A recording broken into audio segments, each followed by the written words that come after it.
Hey, you guys. Hey, everyone. Welcome back to my channel. Let me know if you guys can hear me. Let me know how the audio is. I had someone comment saying that my audio was not great. And I know sometimes it's not the best, but I just want to make sure you guys can hear me okay. You guys, we're going to be doing an update on the Emmanuel Haro case because there was a press conference held yesterday. There was a press conference held yesterday where the district attorney said that they had ideas of where baby Emmanuel could be, where they said the defendants were cooperating with them. And the DA chastised the judge who presided over Jake Haro's last case that was concerning a child ABUSC charge. I wanted to go live and watch it with you guys yesterday, but unfortunately, I like yesterday was very busy and I spent hours editing this press conference. The press conference was like over 30 minutes long, and you really couldn't hear most of the questions, but I was able to increase the audio and I added closed captionings to capture most of the questions. So I want to watch parts of the press conference with you guys because the DA, the district attorney, accused, well, he said that baby Emmanuel suffered lifelong abuse. Now, remember, Emmanuel was, 7 months old. But in his little short span of his life, the DA and the investigators working this case, they believe that little baby Emmanuel was harmed throughout most of his life based off what they're saying. Happy birthday, Colby. I didn't see that it was your birthday. Happy birthday. I hope you have a great day.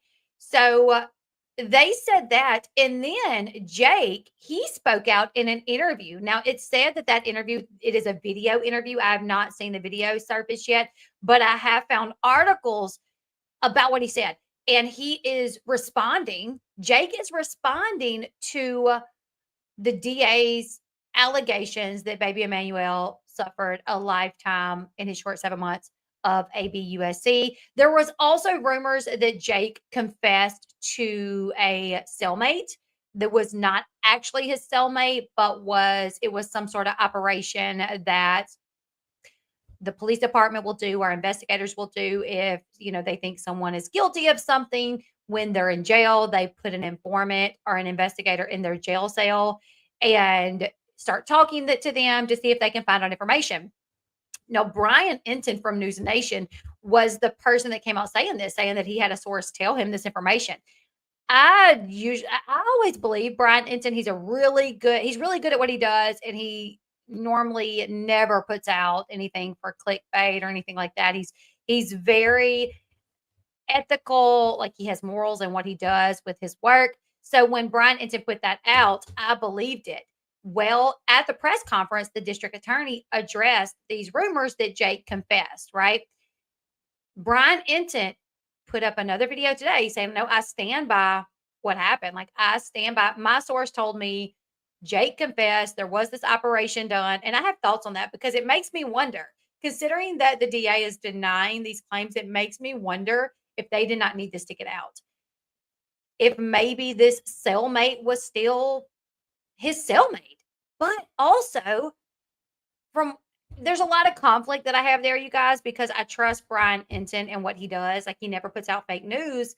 And today he doubled down on it. He said, no, like, my source, I confirmed with them again, and they said this happened, that there was an operation that was held where they put an informant in with Jake, and Jake confessed, said he rolled over on the baby. Well, then Jake said in his interview that he's not in general population, that he doesn't see anyone, which made sense because he's also wearing the red jumpsuit. And like, from my understanding, when you're in prison, if you have the red jumpsuit on, you are segregated from everyone. So then I'm like, is he, or maybe he has been for the most of the time, but for a short period, they put somebody in. So now I'm wondering what's going on. I'm wondering if maybe the DA didn't want that information to get out, but then Jake talked about how he is not in general population and he's off to his cell. So we got a lot we're going to get into today. Okay, you guys, we're going to watch some of the press conference. We're not going to watch all of it, but we are going to watch some of it. I did add the questions that was asked of the DA, the journalists, the reporters in the room, when they asked questions. I cranked that audio up as much as I could to figure out what they were asking. At times I couldn't hear each word, but I could get the gist of what they were asking. So I would just put that on there. So we're going to go ahead. We're going to hop over and we're going to watch some of this press conference. Okay. If he confessed, why would he care? Right. I think I have some notes. Oh, where are all my notes? Okay, so the district attorney's name was Mike Hestrin. I think his name Mike Hestrin. They explained why this is a multi-jurisdiction case as well. And I took out a lot of stuff in this because I didn't really see. I figured most people had already watched half of it. The only part that I really wanted to get is the questions that was being asked, because I really figured, like, can people even hear what's being asked? So we're gonna go ahead. We're gonna watch. We're gonna watch what I edited and the questions that I seen asked and how the DA responded to these. Not only is the DA responding, but the San Bernardino County Sheriff Officer Shannon Dykes is also up there at different times. My name is Mike Hestrin. I'm the Riverside County District Attorney. Welcome. It's appropriate to have a press conference because it was the defendants in this case that had a press conference first. And they did so in order to tell the public, the media, and ultimately law enforcement that their child had been kidnapped, when in fact that's not what occurred. And so we're here to clear up some misconceptions and to explain how this case unfolded in terms of the investigation. I'm going to bring up first San Bernardino County Sheriff Shannon Dykes. Thank you, Mike. To Mike's point, I want to thank all of you in the media for covering this, specifically the parents' initial statements to the public while we were trying to find Emmanuel. They became critical as we continued through this investigation. But the investigation started for us on August 14th when Rebecca Haro reported that her son had been kidnapped. Folks, within 24 hours through video surveillance, we found inconsistencies in Rebecca's statement. After finding out those inconsistencies in the statement on the initial report, that's where hundreds of hours of investigations have come in by our specialized investigations division to try to get to the bottom of what's really going on here. But as we went through that portion of the investigation and realized that these things that had happened in Riverside County, you saw the culmination of all the different entities get involved. And going back to what Mike mentioned about the DA's office in San Bernardino County and high-tech crimes, forensically, there are a number of things that we were able to prove up that we're not going to be able to share today exactly how we did that, but there is a tremendous amount of evidence that suggests that the initial story posed was not the correct story. Thank you. Like Sheriff Dykes, I just want to thank the normal mainstream media for your attention to this and for your cooperation in this as we were assisting San Bernardino in this investigation, trying to originally find a missing baby, but then eventually quickly learning that that investigation was not something that it started as. Not so much for social media and keyboard warriors who quite honestly sometimes hamper and prevent us from a good investigation. There is absolutely nothing. Also, there were several times in this press conference that they called out like keyboard warriors who were putting things out for clicks and views, and how they mentioned like this harms our investigation. And like I know there's creators out there like Onlatia, I think that's how you pronounce it, Onlatia, who literally like has been Onlatia is a content creator who I guess lives in the area, because once this story broke, Onlatia went to all the businesses surrounding the Big Five, went in and asked them, do you have cameras? If they say yeah, he's like, can I see them? Did it capture anything? Can I see your footage? But through that has like uncovered stuff and shared it with the public. Now, I don't know if that's needed, because really think about it, right? If investigators go and they obtain footage from the surrounding areas that show, yes, Rebecca pulled into the Big Five. Nobody else did though. And it actually shows her from another angle, another business location, get out of the car, look around, fall down, jump up and run into the location. Well, the DA knows that, right? The DA has her on that. But on the TIA or any other content creator going to these businesses, and then they're told by the employee, like, yeah, we have video. We've already turned it over to the police, but on our video, it don't show nobody. Like it shows her pull up, get out, fall on the ground, get back up, and run into the business. There was no baby. So, the DA has this information and they're keeping it tight lipped because it will help their case. But then now this is out for Rebecca and Jake's lawyers to come up with a reason of why, so they can build a defense against it. So really, honestly, I do feel like, I mean, I get it. Like we want to know what's going on. Like we all want to know, like, is there footage? Is there, is there security footage? Is she captured on the footage? What is she doing? Is there a baby? We all want to know these things. But really, this stuff leaking before the trial is harmful because it gives their side time to build a defense against it. On the Tia even said, like, he asked a question. He was like, you said you know where the baby's remains are. So can you tell us so I can stop searching? Because I've been out in these streets, I've been out in the desert, I've been looking, and I'm tired. And the DA was like, you should rest then. Like, you don't need to be out there looking. Because if they have an idea, if creators have an idea of where this baby is and they go out there looking, well, then they could contaminate the site of where this baby could potentially be. So while we want to cover this and we want to be the first to put out breaking news, it really could harm this investigation. And it could give their side way more time to build a defense rather than if it drops right before trial or if it drops during the trial. If during the trial, they're like, yeah, well, we have this evidence and they never knew it was coming.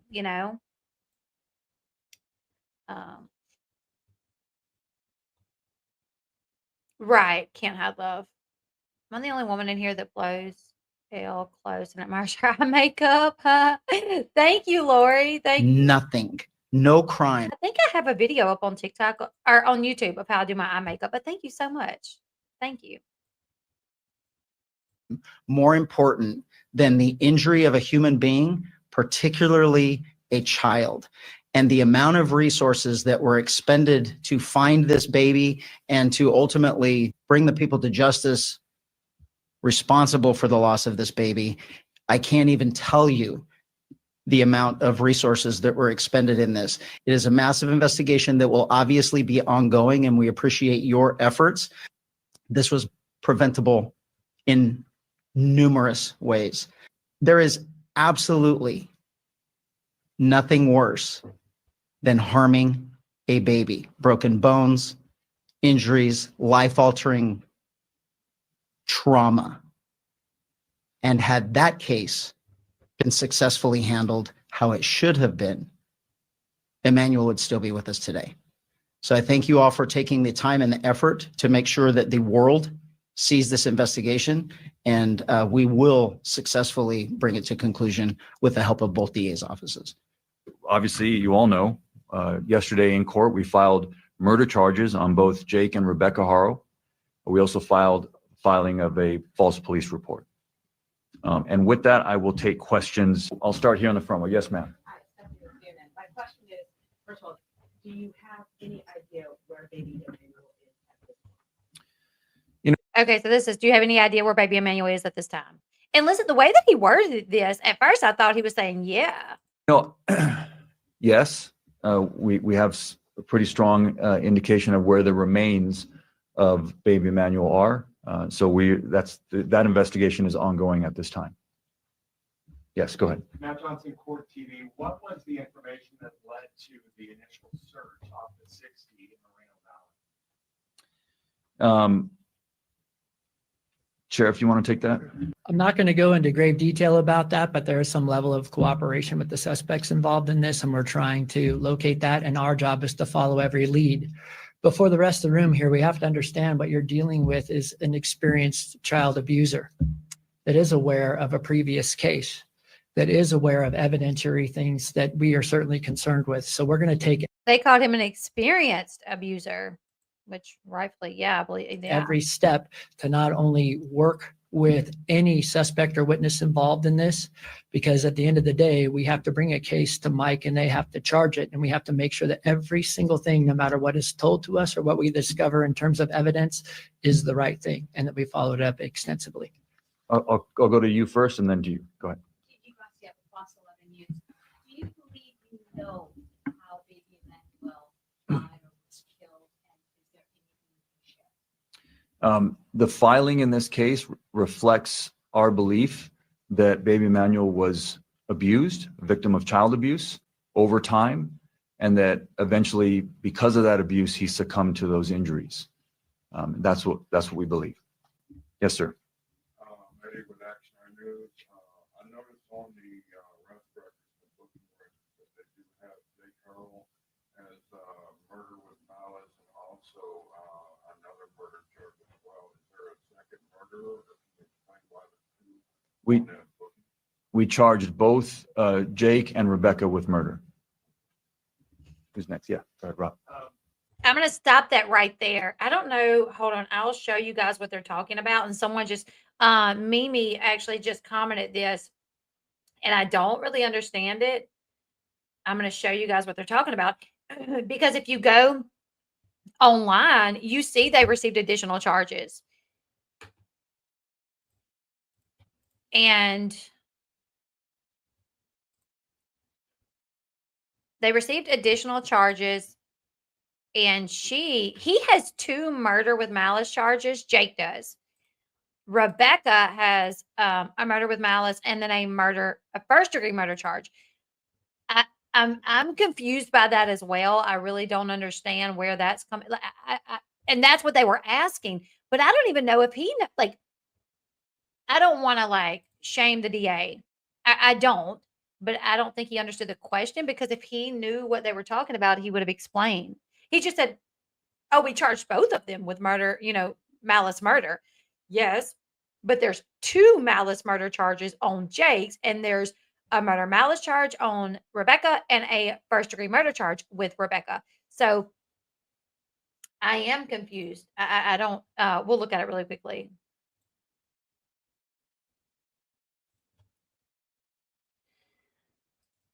Let's see. Okay.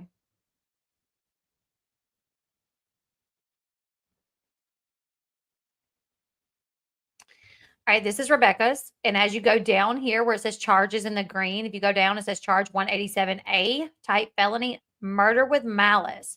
Here it says bail, nothing. But if you go up to the top, it says bail's $1 million. So a bail was set at $1 million. That's accurate. Go back down to the charge 148.5A, misdemeanor, false report of a crime. Back down to the charges 187A, murder, first degree. Drop down 300 felony, something child jurisdiction. I don't remember what that meant.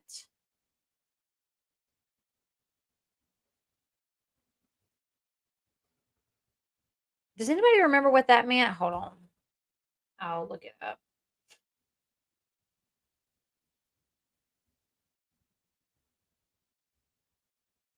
Dependent.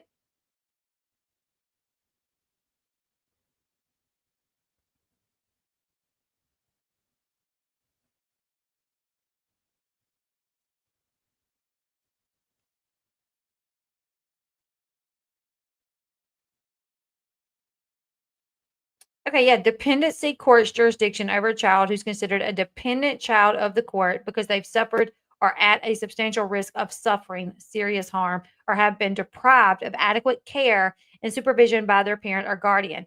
This jurisdiction is established under California Welfare and Institution Code WIC Section 300 and grants the court the authority to make decisions regarding the child's well-being. So I'm wondering if this is in regards to the 2-year-old.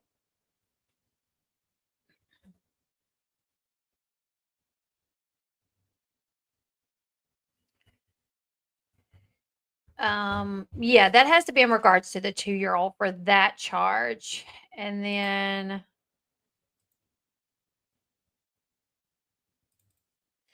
this is his, Jake. So if you drop down to the charges, he's got the 187 felony murder with malice, 148.5A misdemeanor false report of a crime, drop down 187A felony murder with malice again, drop down 273A felony willful harm of a child, drop down 29800A1 felony possession of a firearm. And someone commented, I think, on my post on Facebook, because I posted these on Facebook last night, and somebody said, does that mean that they believed a firearm was used in the unaliving of Emmanuel. No, that's not what that means. Jake was already on probation for the willful harm of a child. He was on probation, and he had violated his probation recently because he was caught with a firearm. The firearm charge has nothing to do with Emmanuel.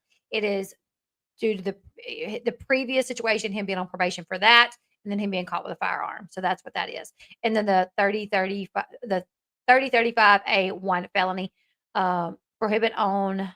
Oh, that's for ammunition. He also had ammunition. And then the 300 misdemeanor dependency child jurisdiction. So that is weird. I don't understand. And like I said, I feel like the DA he didn't understand the question, because he's like, oh, we charged them both with malice murder. Yeah, you did. You charged Jake with malice murder twice, or that's the way that it appears, is 2 charges on there. And then you charged Rebecca with malice murder as well as first degree murder. Also, they asked him about the house fire. Like later on, they're like, well, do you believe, the house fire that was, right down the street from the Haros, do you believe that had anything to do with this case? And he said, I'm not aware of a house fire. And I'm like, wait a minute. And maybe he is avoiding the question. Maybe so. I'm not sure. Which I don't know why there would be a reason to avoid that question about the murder charges. I'm not sure. Right. Yes, Heather, that is murder with malice.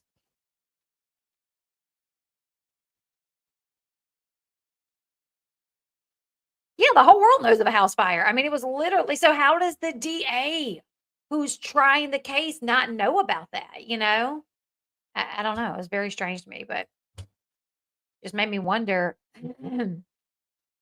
what's going on here.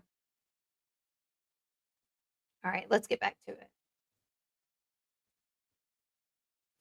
This is in reference to what Kathy talking about, but can you go into some detail about that case? Okay, so here the reporter asked the DA to go into detail about Sure. Jake's 2018 case. So in 2018, Jake Haro with his ex-wife, there's another child who they were prosecuted for child abuse as well, child neglect, cruelty.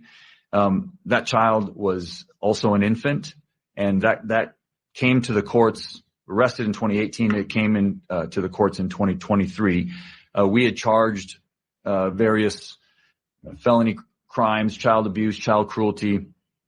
And our indication or what we wanted out of the case was prison. We believed it was a prison case and that Jake Haro should have gone to prison. Jake Haro pled straight up to the court, which sometimes reporters get this wrong and you call it a plea bargain. Judges are not allowed to plea bargain.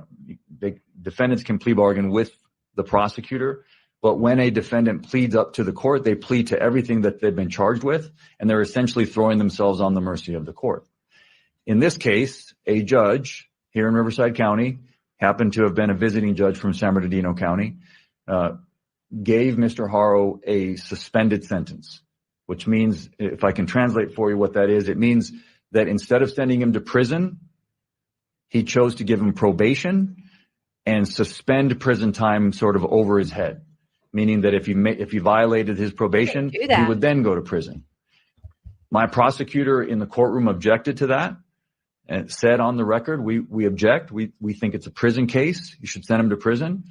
And the judge decided, as is the judge's right to do in that case, he decided that Mr. Haro deserved an extra break and gave him probation and basically 180 days of work release, which ends up being like community service. I will say that it was an outrageous error in judgment by this judge. And I don't have any problem saying that. I'm not attacking the judge personally. That decision was absolutely outrageous. Mr. Haro should have been in prison at the time that this crime happened.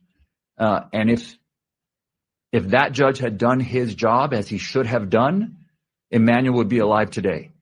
And that's a shame and it's an outrage. And I hate to say that, but When our criminal justice system breaks down, I'm going to just call it like it is and tell you it broke down. It's not how it's supposed to work. The judge had obviously meant well. At the end of their sentence, he told Jake, I'm giving you a big break today. Don't mess it up. But I want to point something out to you. I want to read to you the injuries. That the child's name is Carolina. She is still alive today, but she is permanently bedridden. She has permanent damage, cerebral palsy, that is a result of long-term child abuse.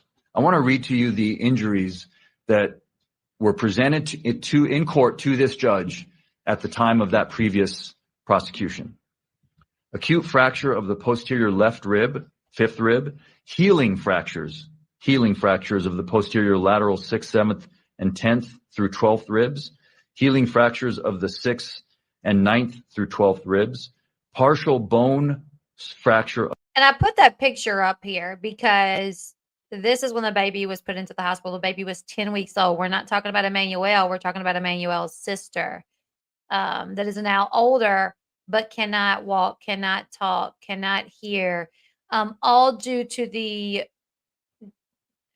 these injuries were sustained at the hands of her father, Jake Haro.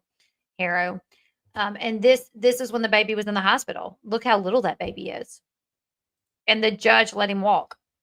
Of the skull, brain hemorrhage, significant prevertebral soft tissue swelling of the neck, and a healing tibia fracture of the right leg. This is severe abuse for an infant. Yes. And so whatever you think of the criminal justice system and people need a break, someone who does that to a child belongs in prison, period. Next question. 1000%.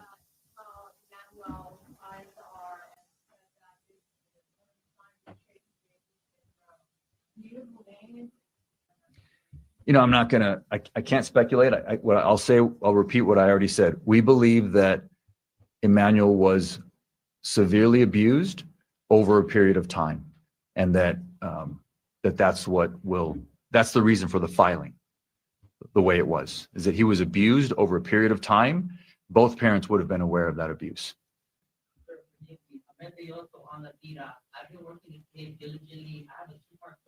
No, one question, sir. One question.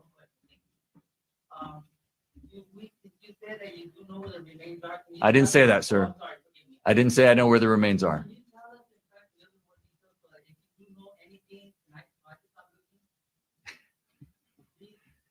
Well, he literally was like, can you please tell me so I can stop looking? He's and the DA was like, oh my goodness.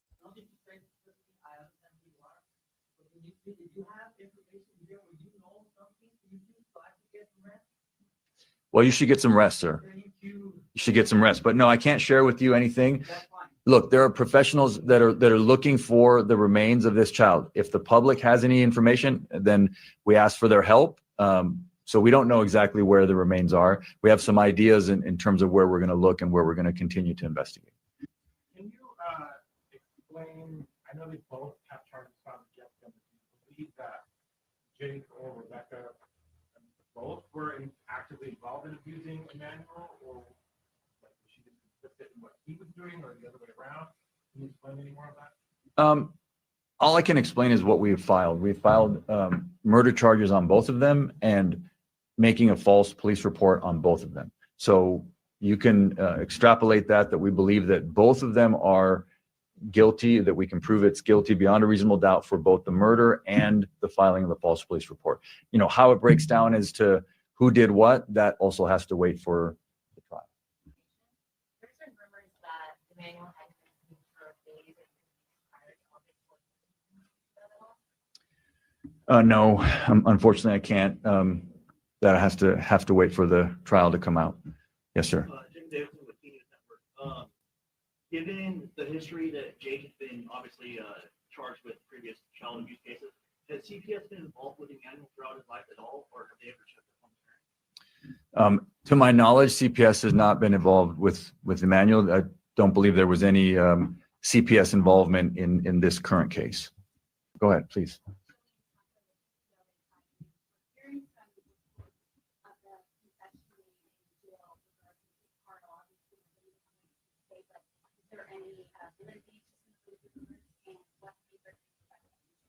I can tell you that that's not true. It's, there's no confession made in jail. Go ahead, sir. Can you tell us how many kids Jake and Rebecca had were in their home at the time of the arrest? You know, a 2-year-old was taken, we saw CPS, Yeah. Riverside Sheriff Deputies, and CPS. How many kids did they have? Well, there's the 2-year-old and then baby Emmanuel. Yeah. Going back there. Yes, ma'am. Yeah. Yeah, so I meant to take out my question is, how difficult is it going to be to file this case without finding the You know, a no-body homicide is always difficult, but obviously with an infant, we know that baby Emmanuel didn't, leave on his own or is not, didn't leave town. Obviously, it's a little different when you're talking about an infant, but we have a lot of experience in this county trying no-body homicides, and we're confident that we can gain convictions in this case. Yes, ma'am.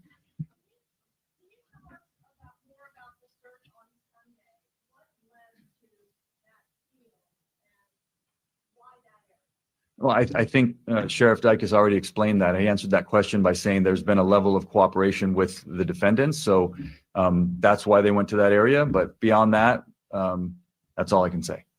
Yes, ma'am.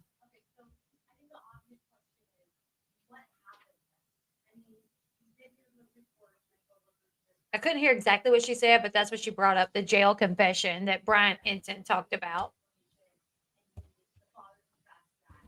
Well, see, that's not true. So I don't know where no.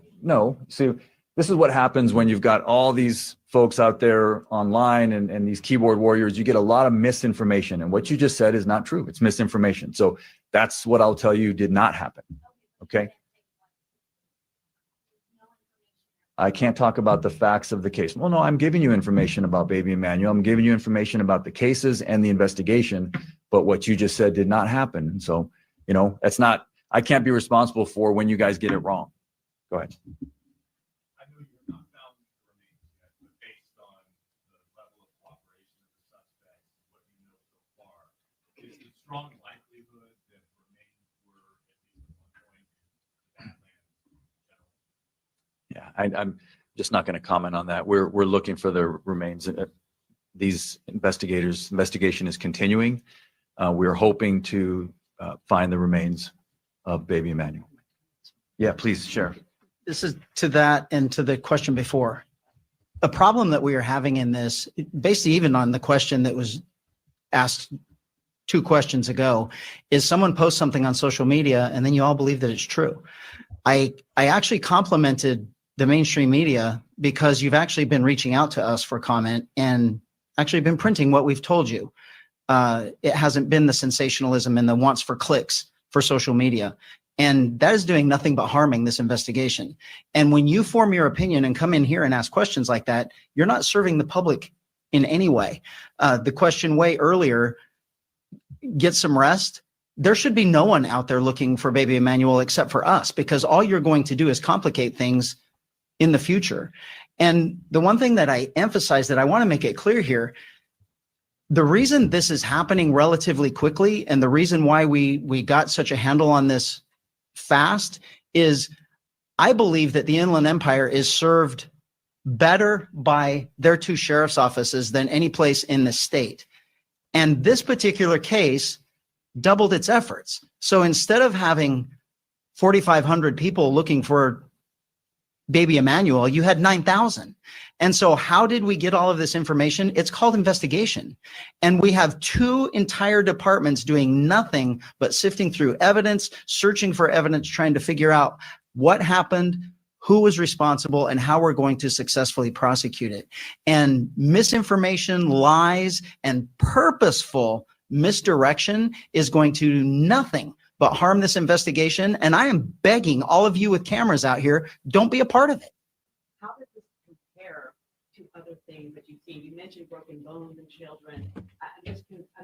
You impact me by the way you said that. So I wanted to know how this impacted you. So I have to, cops get a bad rap of being just heartless souls. I will tell you that most police officers are parents, either dads or moms.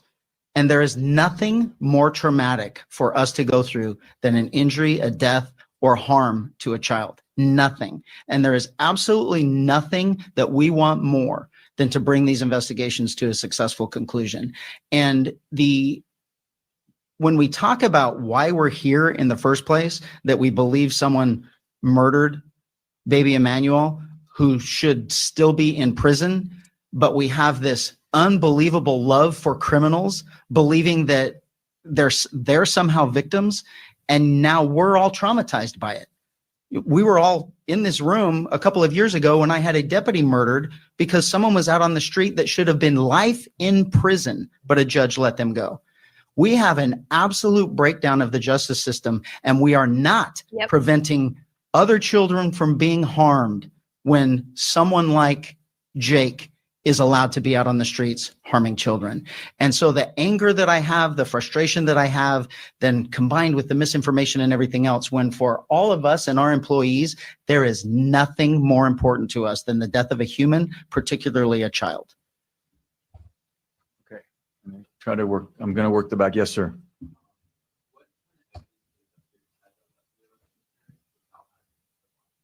Well, we've got a lot of evidence. We're going to have to play that out in court. I can't lay it out here today. Okay. So yes, right next to him.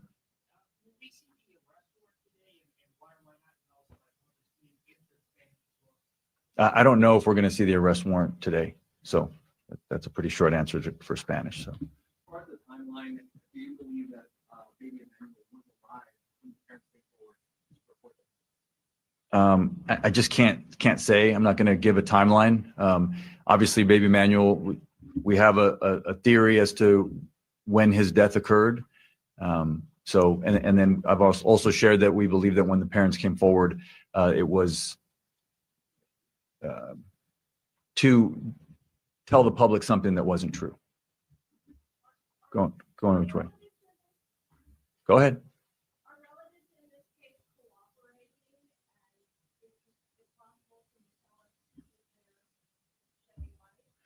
There's a lot of witnesses. Investigators are tracking down every lead. I'm not going to focus in on who's a relative and who isn't. There's a lot of witnesses in the case that are shedding light.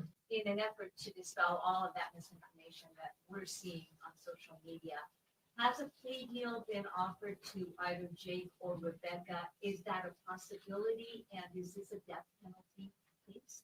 It's not a death penalty case. We did not and were not able to file special circumstances, and that's what would be required for to be eligible for the death penalty. This is, we filed 2 counts of homicide, which in this case is murder, against both Jake and Rebecca. So not a death penalty case. What was the other? Has a plea deal been offered No. to either one, and is that still a possibility? No. We're not interested in a plea bargain with these individuals. We're interested in a trial and getting to justice. Exactly. Yes, sir. Where are we in terms of representation for these defendants? I don't know. I don't know. That's not something that I have any knowledge of.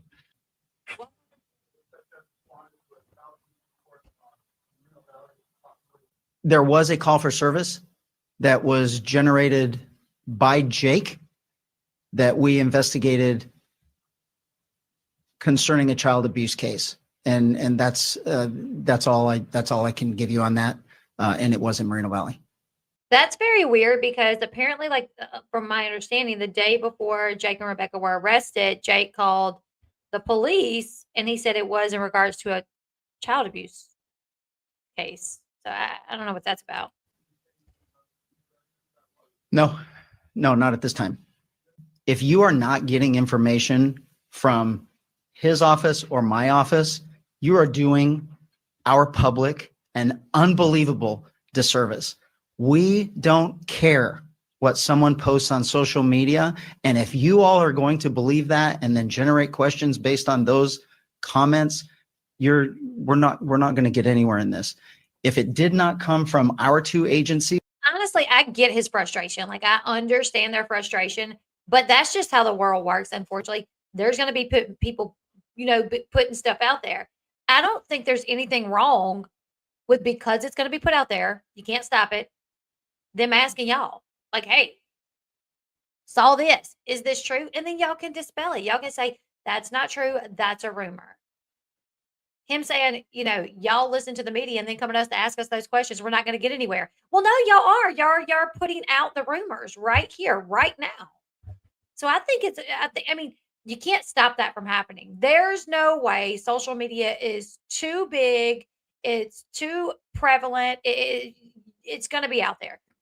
There's too many creators covering this. There's too many, boots on the ground out there from content creators that's literally at the house, at the court hearings, and they're being told things by sources. And, so there's going to be rumors, unfortunately. The best way to handle it is for them to contact y'all and say, hey, heard this. And y'all can say, no, that's not true. To say y'all asking us the rumors that y'all are hearing, that's not getting us anywhere. No, it is. It is getting y'all somewhere because you can't stop the other. You can't stop that. Please stop believing it. That's all I can tell you. Go ahead. This is for Sheriff Taviano. When you guys were on the 6th freeway in the Badlands area searching, we did notice that Jake was out there with the sheriff's department. Was Jake trying to cooperate at any time with the sheriff during that search? So we've answered that question, sir. That was Shannon Sheriff Dykes that answered that question of why they were out there. He said that there was some level of cooperation with the defendants, and that's all we can say. Yep, that's all we can say. Yes, ma'am. Do you feel, because the baby was 7 months approximately when he died, born in December 2024, do you feel that there are people that let this baby down? Not only that judge who let Jake Haro down, but we're talking about 7 months of child abuse or several months of child abuse. Do you think there are other people who failed this baby possibly by not reporting what they were seeing, what they thought was happening? Well, certainly this baby was failed by his parents. So that's first and foremost. So yes, beyond that, I can't comment. But yes, everybody failed this baby that was close to him. Yes.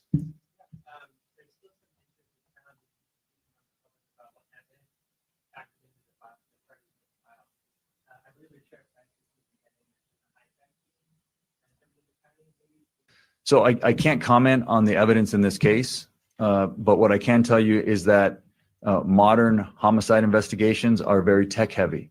And we have two very modern, cutting edge sheriff's departments in Riverside County and in San Bernardino County. And so, yes, what you mentioned was the high tech crimes unit of the San Bernardino DA's office, their Bureau of Investigation. They assisted. And beyond that, I can't say what they found. That can't get into the evidence. But yeah, this case is going to be built on, like almost all homicide cases now, electronic, digital evidence. It all comes into play. Go ahead. Did the family ever seek medical attention for baby Emmanuel since he was born to the day he was missing? I can't comment on that. Sorry. Yes, ma'am. What's next? What's next is, first and foremost, the investigation will continue, and it's led by the San Bernardino Sheriff's Department, and then also Riverside County Sheriff's Department assisting, and then the prosecution will begin. We filed the case. The case will begin to work its way through the criminal justice system here in Riverside County. Not at this time. No, we're not looking at anybody else. We believe that this is the filings in court that will be in this case. Now that could change if new evidence comes in. Yes, sir. I'm not aware of a house fire next door. That threw me off. Anything else? I think we're closing up here. Anybody have any last questions? Yes, go ahead. Do you know when? September 4th. The court day will be September 4th. All right. Thank you all for coming. Okay, so there were some questions asked in Spanish. I tried to get them translated. It was too low, so I couldn't do that. So there were more questions that I was not able to get on the video, but either way. Now, what's crazy is right before this press conference, Brian Enton announced that he had a source tell him, they'll take this for what you want, because the DA is saying that's not true. But Brian Enton did a video saying he had a source tell him that they, had this operation where they put someone in with Jake And Jake ended up saying, yes, I unalived the baby. I rolled over on him and then I buried him because I wanted to be able to go visit his grave whenever. And the police spoke out to say that's not true. Well, today, Brian Enton, he says, no, I've checked with my sources and they're saying this is true, which makes me wonder if it is true, the police did not want this out. That's what I'm wondering, if they didn't want it out, you know? We're gonna watch a little bit of his video really quickly, and then we're going to read an article going over Jake's interview, because Jake did an interview where he said Vanessa's innocent. You know, she's getting she's getting a lot of heat over this, but she's innocent. And he says if he could tell his son anything, he would tell him, "I love you, buddy." They love to hate me and hate the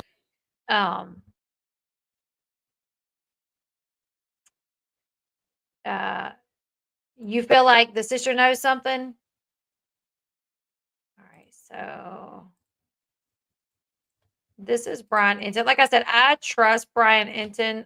You know, I've never heard of him like being dishonest, especially not on purpose. So we're going to watch a little bit of his video where he talks about this. Out my channel, please click to subscribe.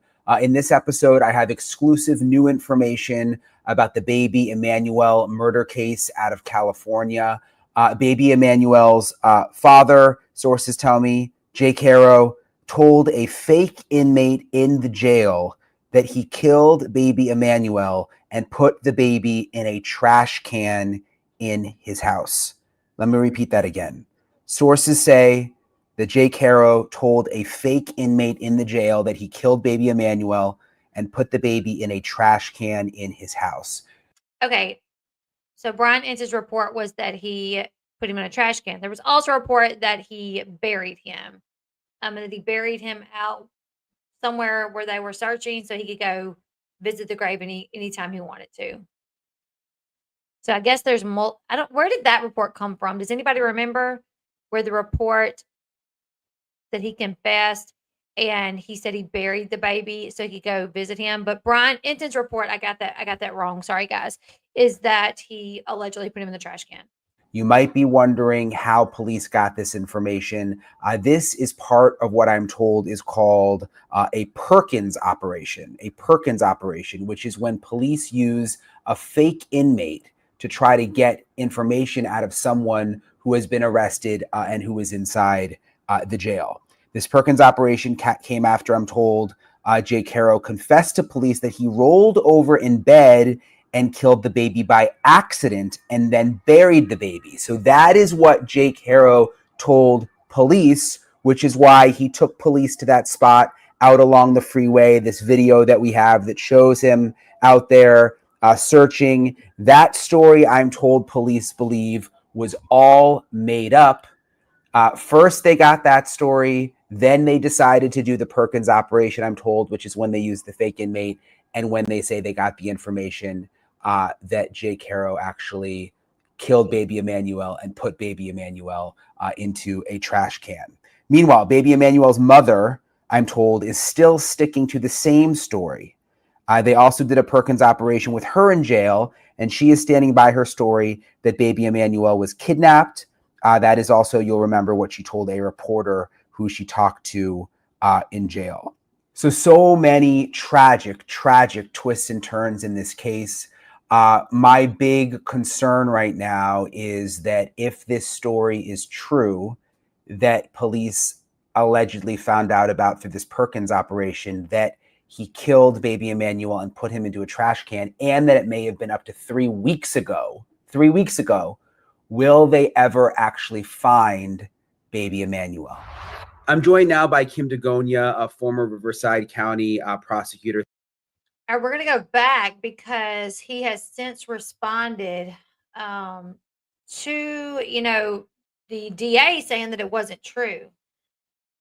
Let me see. I think he responded in a short. Here it is.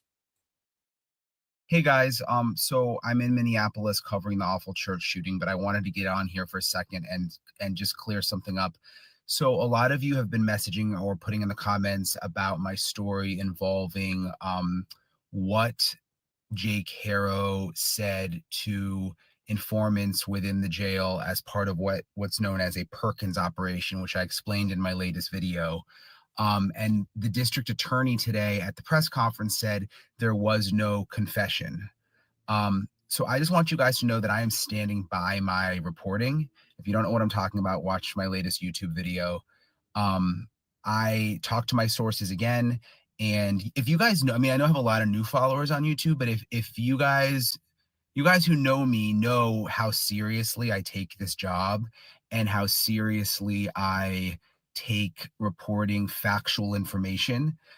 And if I ever did make a mistake, I would immediately own up to it. But I am standing by my reporting. And I realized that the district attorney said that there was no confession from Jake Haro, baby Emmanuel's dad.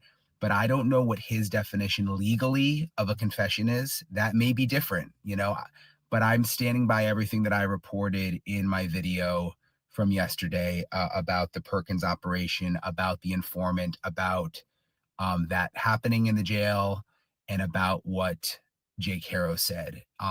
And I have quadruple confirmed with my sources. So yeah, I just wanted to address that.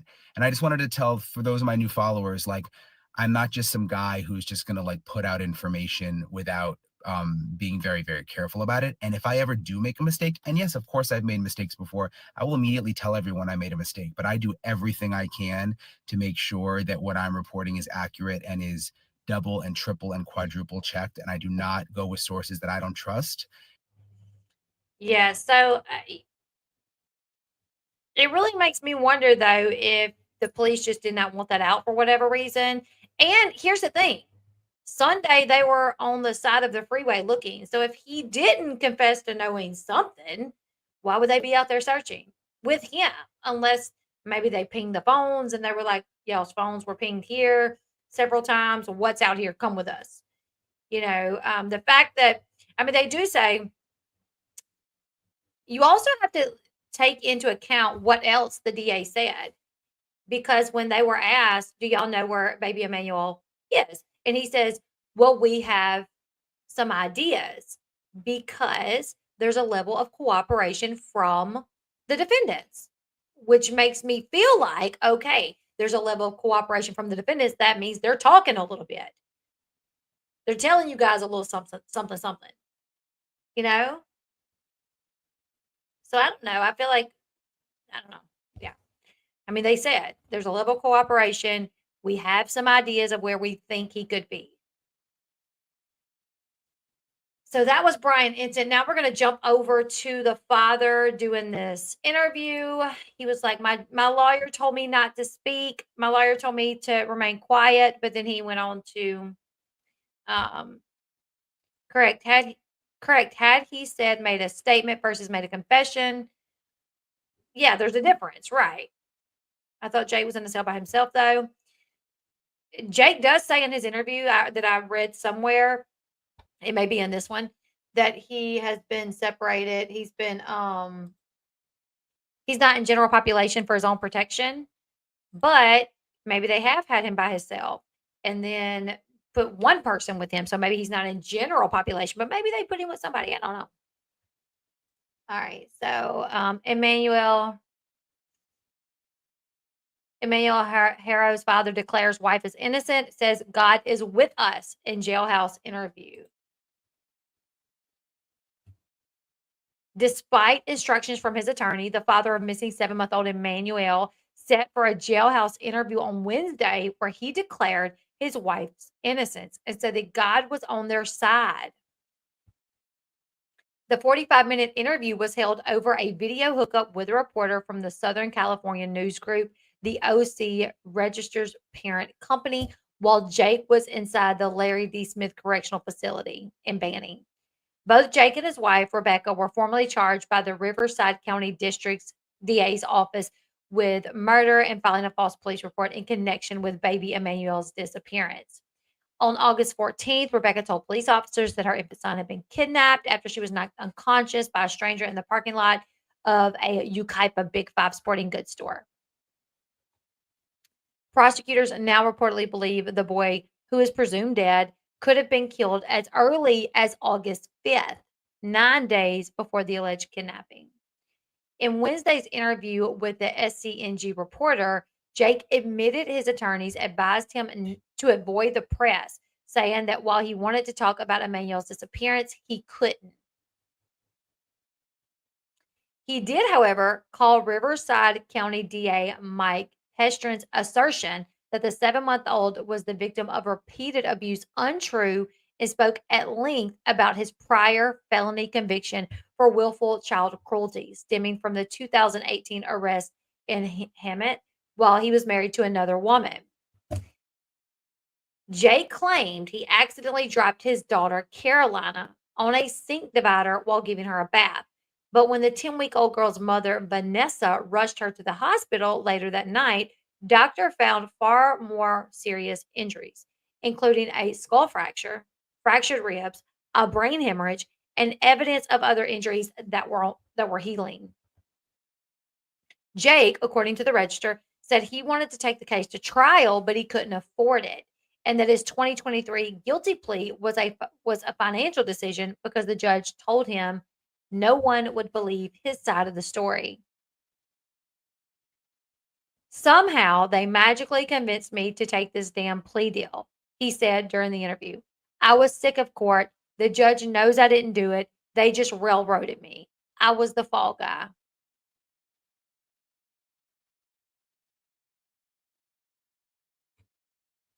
Really? When he said God is with us, it broke me. That's what Emmanuel means. God is with us. I had no idea.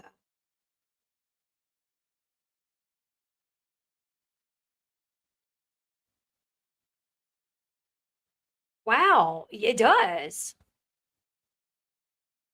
God with us, yeah. Wow. I did not know that.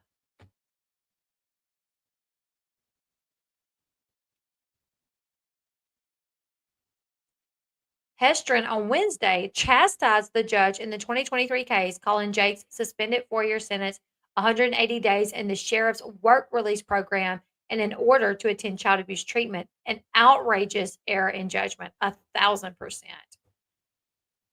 I don't have a problem saying that, Hestron added. If that judge had done his job, which he should have done, Emmanuel would be alive today. I want to comment on this because I've seen this one creator in general started this, I believe, and I've seen like people take off with it. This one creator is like, is Jake not the dad? Because if Jake would have been in prison, Emmanuel would not be alive. So what does the DA know? Does the DA know that Emmanuel doesn't belong to Jake? You know, and I'm like, no, it's just like, I don't think he was thinking of it like that. I don't think he would have never been born if Jake would have been in prison, but I don't think the judge I don't think the DA thought that much through. Like, I think he was just saying, hey, if the judge would have did his daggum job, we wouldn't have a dead baby on our hands right now because this man would have been in jail, where he couldn't hurt anybody else. I don't think they're saying, I mean, this is just my opinion. I could be wrong. I've been wrong before. I definitely don't think they're saying, well, he's not the dad anyway, so baby Emmanuel would be here, but Jake wouldn't be able to hurt him because he would be in prison.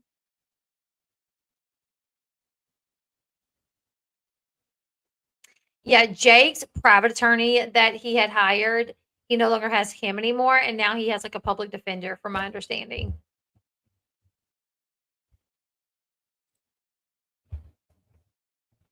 Does a 2-year-old Jake and Rebecca's have a history of abuse or doctor visits, anything? Is she okay? I'm not sure. During the jailhouse interview, Jake told the reporters that his wife, who was being held at the Robert Presley Detention Center in Riverside, is innocent. The media is killing her, he said. She's a beautiful woman. She loves her children. What about the 2 children that she really doesn't have anything to do with? The 41-year-old mother has continued to maintain her innocence in the baby's alleged murder. Jake is reportedly hoping that enough money can be raised, usually around 10% of the bail, so that she can be released from custody until the trial. God is with us. The allegations are horrendous, so of course people are going to be riled up, he told the reporter during the interview.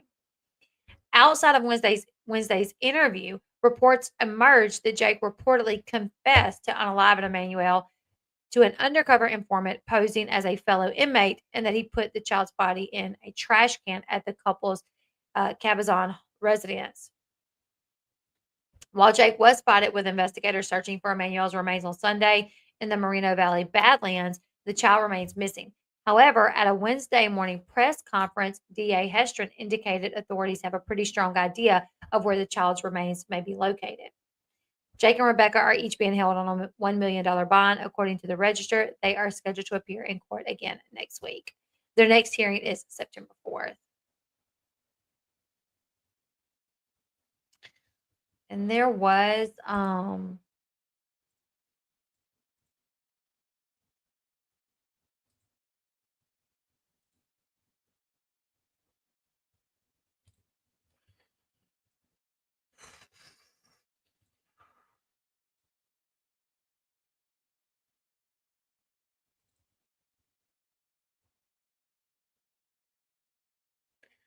now, this is something that I found in regards to the baby. On October 18th, 2018, Jake, Haro, and Vanessa Avena, their 10-week-old daughter, was admitted to Hemet Valley Hospital after she was severely beaten. She barely survived. I was contacted by Avena's cousin, who adopted her and has taken care of her every day since the brutal attack. Promise Faith, formerly Carolina Rose, turned 7 on July 31st.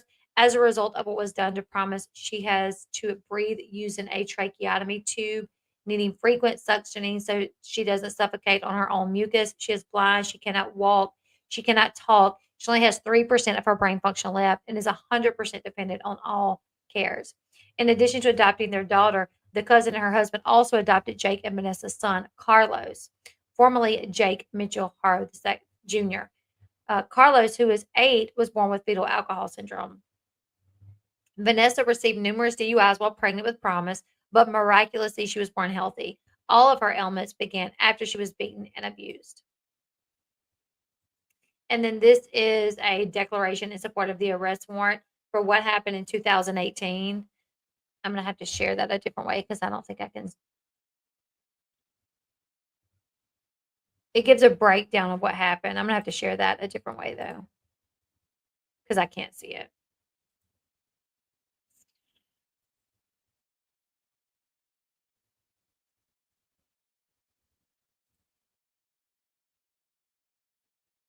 Bear with me, guys.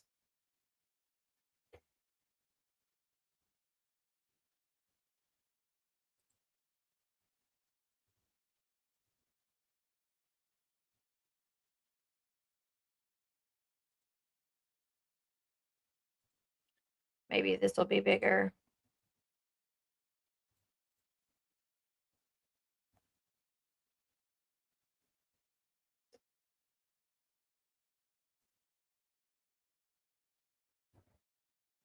Oh, go back.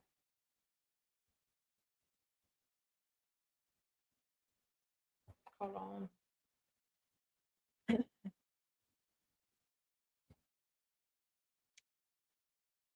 Can y'all see that?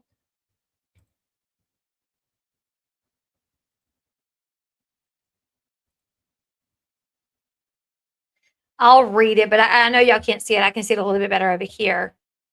It says, Jake said that on 10/12/2018, after Vanessa dropped him off at work, he took the baby's temperature and saw that it was 99, 100 degrees.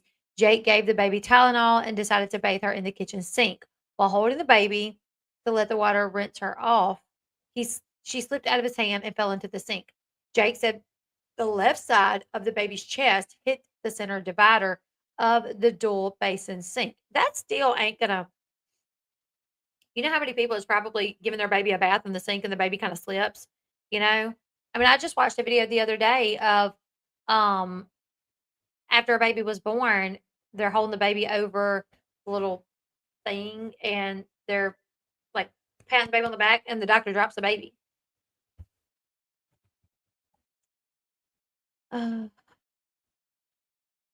Jake immediately picked the baby up, but did not notice any signs of injury. Jake said Vanessa returned home about 40 minutes after she dropped him off. Jake told Vanessa that he dropped the baby on the sink. Jake said he went to bed around 2100 to 2200 hours. Jake was awakened by Vanessa in the early morning hours and told Jake something was wrong with the baby. Vanessa told Jake to feel the baby's back. Jake said he immediately felt something crackle and was not right with the baby's back. Jake said the baby was crying, but it was not her normal cry. It was different, but he could not explain how. I informed Jake that he had previously mentioned that he felt crackling on the baby's back.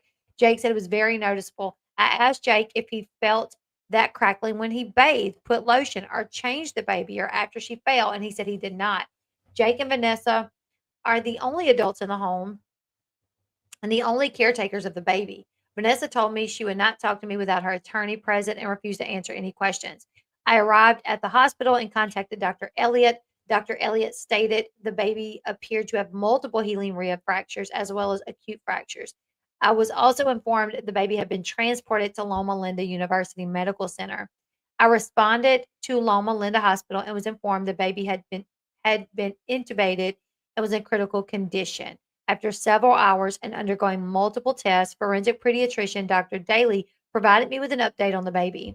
The following is a synopsis of injuries found on the baby. Acute fracture to the posterior left fifth rib, healing fracture to the posterior lateral left sixth and seventh ribs, as well as the posterior left 10th through 12th ribs, healing fractures of the right posterior lateral sixth rib, as well as the posterior 9th through 12th ribs, uh, a bone fracture, skull fracture, brain hemorrhage, significant prevertebral soft tissue swelling of the neck, healing tibia fracture on the right leg. Dr. Daly informed me that the baby had suffered at least 2 seizures and stated the baby's condition could have been fatal if medical attention had not been sought. These injuries would have been very painful, caused the child to have difficulty breathing, irritable, and crying. On 12/1/2018, Loma Linda University Children's Hospital forensic pediatrician Dr. Daly completed the suspect child abuse and neglect examination. In her report, she stated the following opinion. The baby had findings of intracranial hemorrhaging, brain injury, cervical spine injury, and retinal hemorrhages. It's really small, I'm trying to see. Accompanied with lethargy and seizures are consistent with acceleration, deceleration. Why does this keep moving? Forces of the head with traumatic stress on the neck. The skull fracture is consistent with impact of the head to the head. Multiple rib fractures are typically caused by a squeezing mechanism of the chest.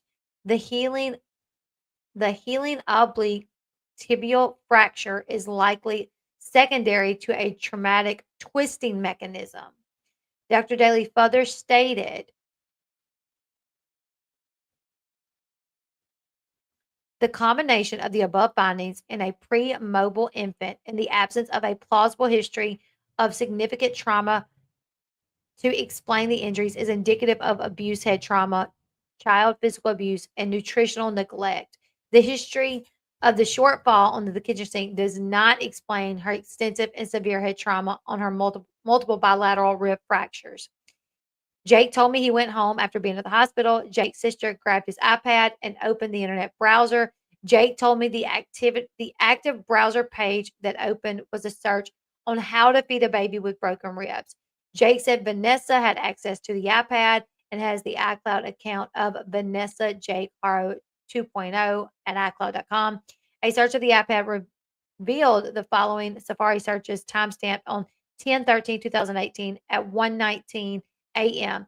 Is it hard to feed an infant with fractured ribs? This was prior to the visit.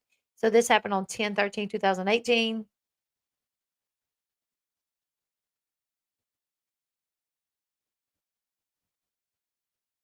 That was earlier before the baby was brought in. On 11/7/2018, I spoke with Jake. Jake informed me that he did not use the iPad on 10/13. Jake also informed me that he does not take the iPad to work. I asked Jake if Vanessa caused the injuries. Jake said at this point, yes. On 6/18/2019, Jake voluntarily came in to speak to me. Jake said, if you ask me, do you see her doing this 8 months ago? I would have told you no way.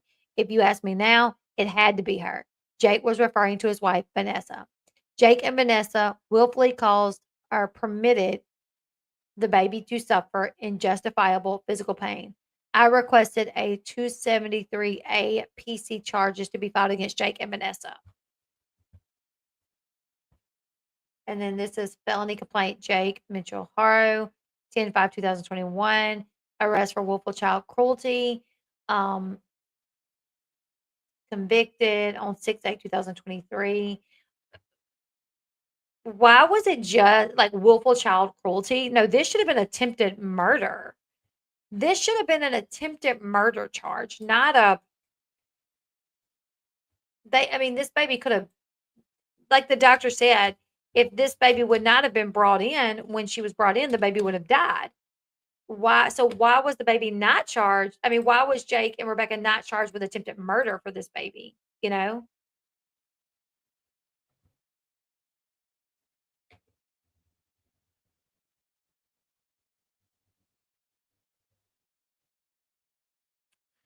Valerie McGilvery. This is over on X. You've been misinformed. There was a Perkins operation executed on Jake, and the intel was a confession. I believe he already confessed to some degree without self incriminating details. Obviously, he did, or they wouldn't be searching for the baby with Jake Haro on the side of the road. I just went to Jake Haro latest to see what was being posted.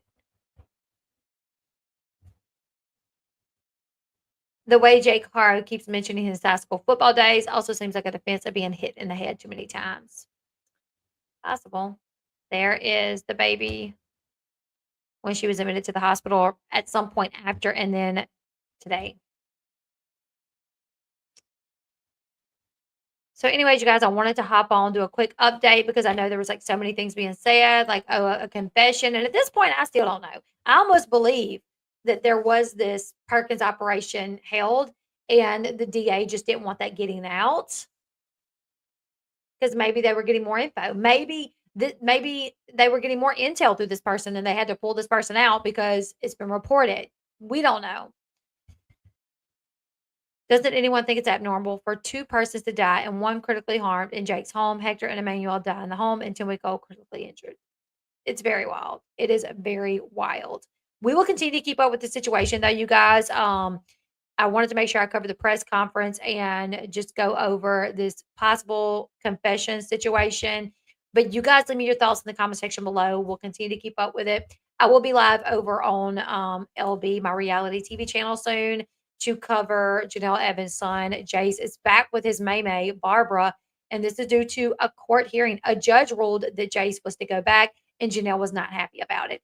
Janelle wanted the judge to put Jace in a home, and the judge said nope and allowed him to go back to live with his May, and Janelle is mad about it. So we're going to be covering that. Also, Janelle's sister, Ashley, she put up a video speaking out about the situation with Janelle and mentions her niece and her nephew, Kaiser and Inslee. So we're going to be covering the latest with Janelle, Jace, and Barbara over there in probably about 35 minutes or so. So you guys make sure you are subscribing to me over there. Leave me all your thoughts here. Hit that subscribe channel, hit that subscribe button, and I'll see you guys in the next one. Bye, guys.